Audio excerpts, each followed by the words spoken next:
team, and we are here today at Furnace 41 in Jonesboro, Georgia, talking to the Dead Reckoning. What's going on, guys? How we feeling? What's up? Doing pretty good. So, how do you feel right before a show? Do y'all have any before show rituals or anything that you do? Not really. I think we do our stretches, and then we might, talk to each other if there's anything last minute we need to talk about. A lot of times, nonsense and bullshit. We do fist pound, and then we just go to our areas. Sometimes we'll have detailed changes, and we'll see we want to remove a song, add a cover. So we'll do the changes and everything right there. Or if something with the venue, like we were at a show not too long ago where what we wanted to do, there really wasn't enough space, crowd space and stuff like that. So we had to adapt what we do live for that. Rituals, I don't think there's anything. We got the fist bump. We fist bump before every show. I take a couple minutes and just kind of close my eyes and get in the headspace, like right before we go on. But that's about the only ritual. So Dead Reckoning's been around a while with a lot of changes. When exactly did Dead Reckoning begin? When did it forge? How did it begin? I always say it started at the end of 2012 because that's when I went back into the pursuit looking for bands. I found the other original Chris was the other guitarist for a long time. You'll see him bald guy in most of the pictures. Well, I guess I'm bald now. Fuck. But yeah, and he's still wear a hat. He's still a big part of the team too. So Behind the scenes.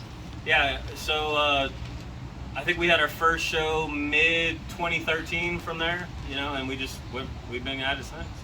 Wow. So that's 10 years. What has been the motivation? What has kept you going throughout the years? Failure. We don't want to fail. Yeah. There's been a few. Yeah. You can't really imagine doing anything else. Yeah, we've all came from different jobs. I'm military, carpenter. He's been in food service forever, as well as him. He's been in food and beverage. So we've enjoyed the things we've done, but we have that dream that we've had since we were little kids. And we still just keep riding on that. I mean, you don't get tired of doing it. Really. Yeah. It's not like another job where you're like, I've been doing this for like 20 There's years. aspects of the job that does suck. Oh, yeah.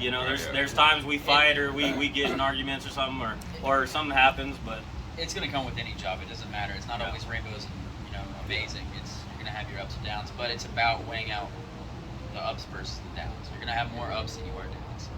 And it's a commitment to each other too. But you said what keeps us going? I would say the fact that every time we've ever really played, we've only ever had really positive. The fan, if there's one person or 20 people, they'll all come up and say how good we did. We haven't had that one yet where it's like, man, y'all should hang it up. So I guess until that happens, And honestly, what I think kind of keeps us going is each other. Like, not truthfully. only that, but it's different than another job because what keeps you going is because whenever you write a new song and you're just like, oh, you're just blown away by it. It's always like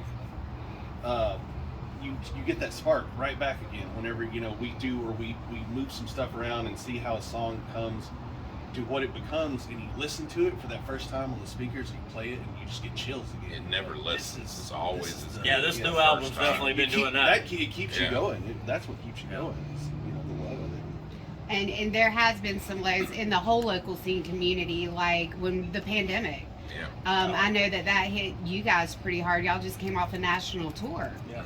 Yeah, we just did our longest tour. I'm not exactly certain. I think it was 28 shows in 30 days or something like that. Yeah. Wow. So we went all the way to California, up all the way through Colorado to Illinois, and all the way back. And we did it on our own. We didn't, and we even had the Van broke down worst things you can imagine. Anything that should have made us quit should have happened. It was like a test to us. Yeah. Like, you really want it? That was the one that we should have quit right there. Yeah. But Wow. then, Shit is bad. so you said COVID, so we got back from that tour, and we started the idea of the new album and everything, and we were talking about, we were supposed to have a Europe tour in 2020, so we're 2021 right now. 2020, we were supposed to go to Europe, but that got nixed because of COVID. So there's one hit. We wanted to do another just normal tour like we do. There's a second hit. And then on top of that, we had just lost our last singer, JP. So we were trying to, before we found Chris, we were trying to get other singers to step up and take the spot, but nobody was really wanting to be more. They want to be a cover band or something. We want to be a little bit more.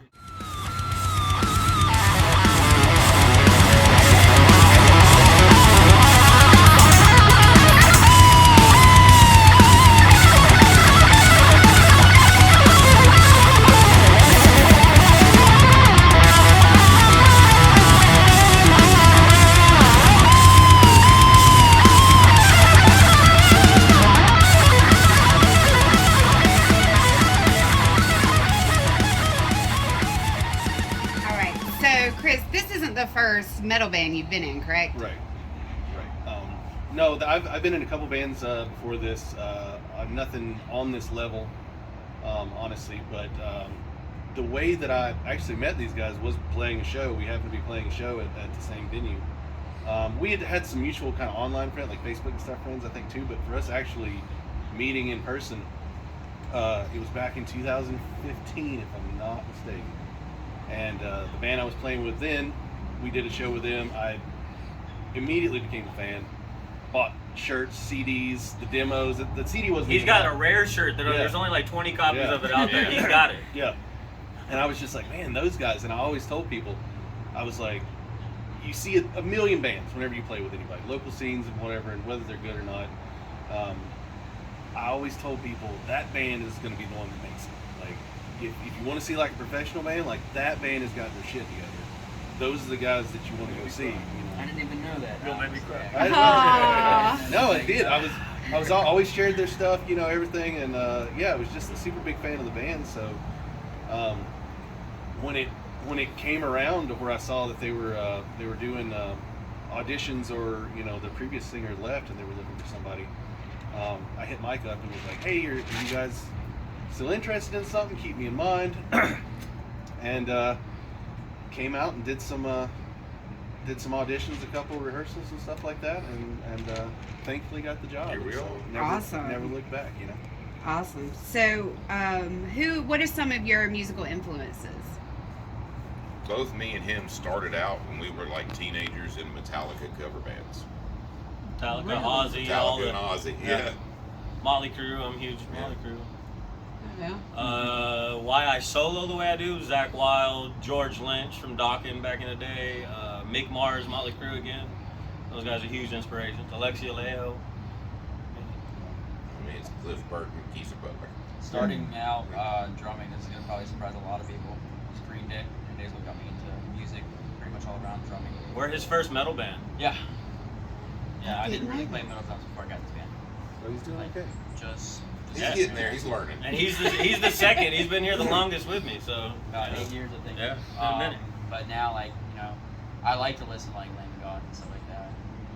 But generally, what got me into it was like, And now he shows me covers that's like heavier than anything. I was like, Yeah. I don't know, Yeah, guy. that's crazy.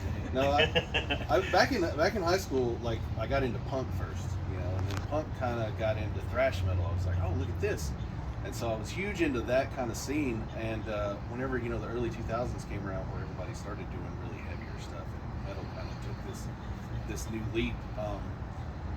I was never a vocalist. I played guitar, did some stuff. My brother was in a band that he needed vocalists for, and I was like, screw it, let me see if I can do it. So I started trying to do there, and I tried to model myself after Randy from Lamb of God, John from why am I blanking on this stupid thing now? I can't remember the name of the fucking Darkest Hour. Stuff where they had this kind of mid-range grout, but it was also something that you could understand. You know, there's 1,000 bands out there that it's perfect for what they do, and I love listening to a lot of it. But I always tried to emulate Randy, somebody that had that where it was this brutal thing, but you still, it wasn't, you know, unintelligible or illegible. So.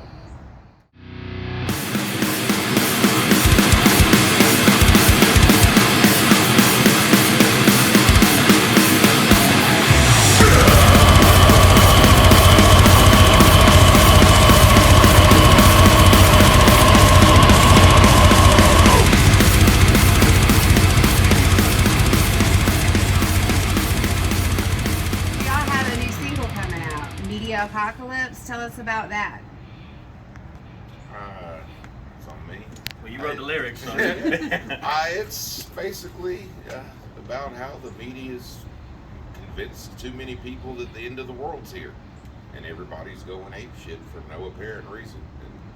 But it doesn't even matter what they say. Yeah. People eat it up. They can go Yeah. 100% this way, 100% this way, and people just lick it up, you know? Yeah. And it's not right. Nobody questions It's anything. become Nobody thinks about addictive it. to people, Yeah, right? it's And it's like really the new destroying their drug. life. Yeah. Yeah, they have to stay on, and that's why, you know, way back in the day, the sort of the little monologue that I do at the front now for the intro and stuff is about, like, you know, back in the day, everybody reported the same thing. The news was just the news, you know. But at some point, it became to where it's kind of like like the Weather Channel. Whenever there's a tornado, more people watch the Weather Channel, or anything. Any local news is showing tornado reports 24 hours a day, 7 days a week, because they know that you're going to watch it 24 hours a day, 7 days a week. So they've taken to that kind of sensationalizing thing and put it towards the news, but it's not, you know, it's whatever will make you keep turning back the TV on, or so they can sell more, you know, commercials and sponsors and stuff like that. It's not for your benefit at all. It's Right. for them to make money. And y'all have a pretty big name producer working on this as well. Yeah, we're working with Rue Luster from you know him from Machine Head. He's an original El Nino member, and he's currently working on Lions at the Gate is the new project with I believe 2 other originals from El Nino. So they got a new single coming out too, and it's pretty incredible. So we're pretty excited about this. He's pushing us to be way better than we were a couple months ago. I'll tell you that. And even the little clips that we've heard and stuff from what he's already done, I Yeah. mean, it's gonna blow. Yes, Yeah. yes. We sent it to him thinking, he might not be able to do too much. Just he'll make it professional, and that's that. But he already sent us a clip that made us seem like, wait, did we play that? You Yeah. know? Oh It's my amazing. goodness, Yeah. it's incredible. So what does the future hold for Dead Reckoning? What do we plan on seeing in the next year or so? Singles, maybe a couple music videos, a couple tours, album release, new merchandise, stuff like that. Just a lot of little things popping out here and there. Yeah, we haven't made a decision on the number of singles yet, but there's going to be several singles, a few music videos, lyric videos, and everything to follow, and then merch following that with the album to be released. Probably, I would say, just to be smart logistically, we're probably end of next year. You know what I'm saying? Like several singles, mid to that 3/4 mark somewhere. You know, something like that is when the full album will be released. Yeah, the singles and stuff. Honestly, every song that we've written that we perform live, it's almost like we wrote another single. We wrote another single. Like the quality of these songs is that good. And everybody's telling us the market today, like the best way to get your name out there is put singles out. Don't put the album out. Last time we did one single and dropped our album.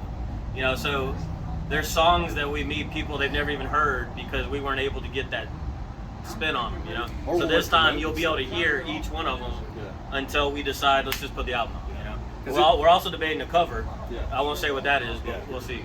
Stay tuned. Just stay tuned. Awesome. So y'all plan on another national tour next year? Yeah, Yeah, definitely. a couple of them. There should be a few of them. We're hoping we can get with some big names and tour with them, but if not, we'll do what we've done and keep doing it on our own. Awesome. All right, everybody. Well, you heard it. Look for Dead Reckoning in 2022 coming to a town near you.